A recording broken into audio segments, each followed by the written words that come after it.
शिवम वहाँ खड़ा होकर राजा मौली का इंतजार करने लगता है। इसी बीच उसने अपनी जेब से फोन निकाला और किसी को कॉल किया। हेलो, कैसे हैं नितिन राजा जी आप? अरे शिवम जी, आपसे मुलाकात भी हो गई और आज आपका कॉल भी आ गया। हमारे तो भाग्य खुल गए। बोलिए ना सर। आपसे छोटा सा रूम। हुकुम किया जाए मालिक।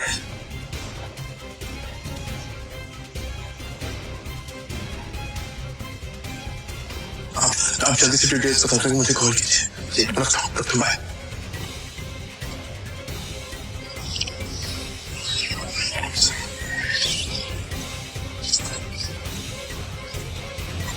राजा काका, राजाडा ग्रुप और नारायण इंडस्ट्रीज का मर्जर कैसा रहेगा?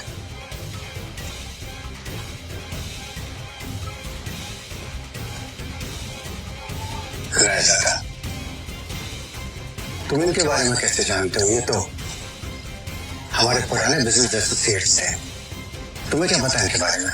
इसके बाद शिवम ने राजा काका को कुछ ऐसा बताया कि उसे सुनने के बाद उनके होश उड़ गए। उन्होंने अपनी सिगरेट वापस रखी और शिवम को अपने साथ कॉन्फ्रेंस रूम ले गए।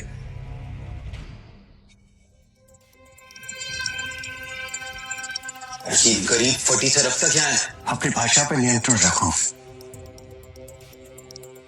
देखिए बेटी, हमें शिवम की बात को सुनना चाहिए कि वो कहना क्या चाहता है। इसके पास एक योजना है।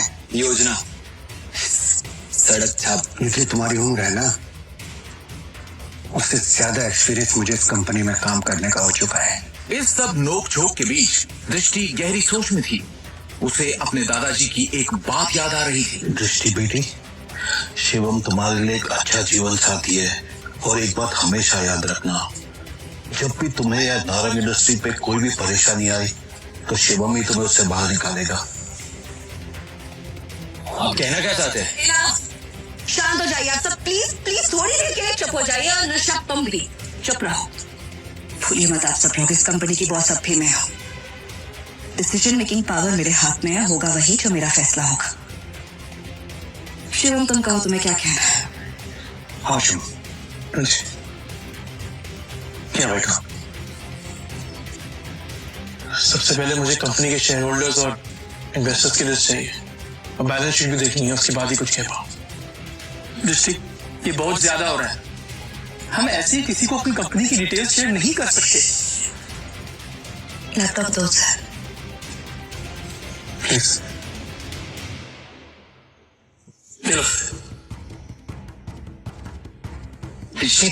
ये बात ऋषभ, भूलो मत तुम्हारी बॉस का पति है जिसके बारे में तुम ऐसे बात कर रहे हैं। अगली बार तमीज का इस्तेमाल जरूर करना। 2 साल में पहली बार शिवम ने दृष्टि को उसके लिए लड़ते हुए देखा। दृष्टि की बात सुनते ही उसका सीना चौड़ा हो गया। Shivam, you continue.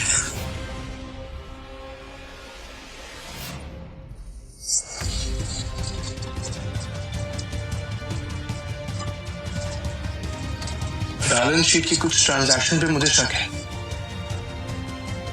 इन्वेस्टर्स जिस तरह कंपनी छोड़ के जा रहे हैं उसका भी एक पैटर्न है। कुछ तो गड़बड़ है।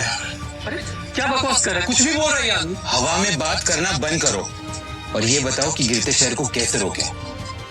हमें हमारे कंपनी से सारे शेयर बायबैक करने होंगे। सिंपल। अरे वाह, एकदम शानदार और नया आइडिया तुम्हारा। रोहित, अरे इसे क्या लगता है कि हम लोग ने इस बारे में सोचा नहीं होगा?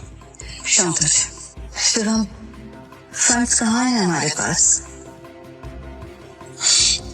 1 मिनट दो मुझे, बस 1 मिनट। इतना कहकर शिवम ने अपने फोन से एक नंबर मिलाया और उसके बाद जो उसने फोन पर कहा उसे सुनकर सबके होश उड़ गए। ऋषभ और मोहित की आंखें फटी की फटी रह गई। मिस्टर टोकस, मेरी बात ध्यान से सुनिएगा। सबसे पहली बात, राजाडा ग्रुप से नारायण इंडस्ट्रीज को फौरन 500 करोड़ ट्रांसफर कीजिए। दूसरी बात, राजाडा ग्रुप और नारायण इंडस्ट्रीज के बीच में मर्जर अनाउंस कीजिए। और हाँ, आखिरी बात, कपूर इंडस्ट्रीज से सारे शेयर खरीद लीजिए जल्दी। दृष्टि शिवम की इतनी बड़ी बड़ी बातें सुनकर हैरान थी। उसे यकीन ही नहीं हो रहा था कि उसका घर जमाई पति इतनी बड़ी कंपनी से उसकी नारंग इंडस्ट्री का मर्जर करवा रहा था। दृष्टि ने शिवम से कहा, शिवम, तुम हो कौन? ब्रेकिंग न्यूज, बड़ी खबर आ रही है इस वक्त हमारे पास। रायजादा ग्रुप ने नारंग इंडस्ट्रीज के साथ मर्जर की घोषणा कर दी है। इस खबर ने नारंग इंडस्ट्रीज को फर्श से अर्श तक पहुंचा दिया है। नारंग इंडस्ट्रीज के शेयर प्राइस ने वापस से रफ्तार पकड़ी है। नारंग इंडस्ट्रीज का दुनिया की सबसे बड़ी कंपनी रायजादा ग्रुप से जुड़ना काफी फायदेमंद साबित होगा।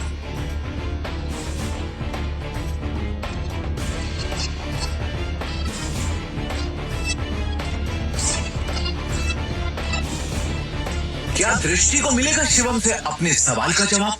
आखिर क्या राज छुपा है शिवम की असलियत के पीछे? रायजादा ग्रुप से शिवम का क्या रिश्ता है?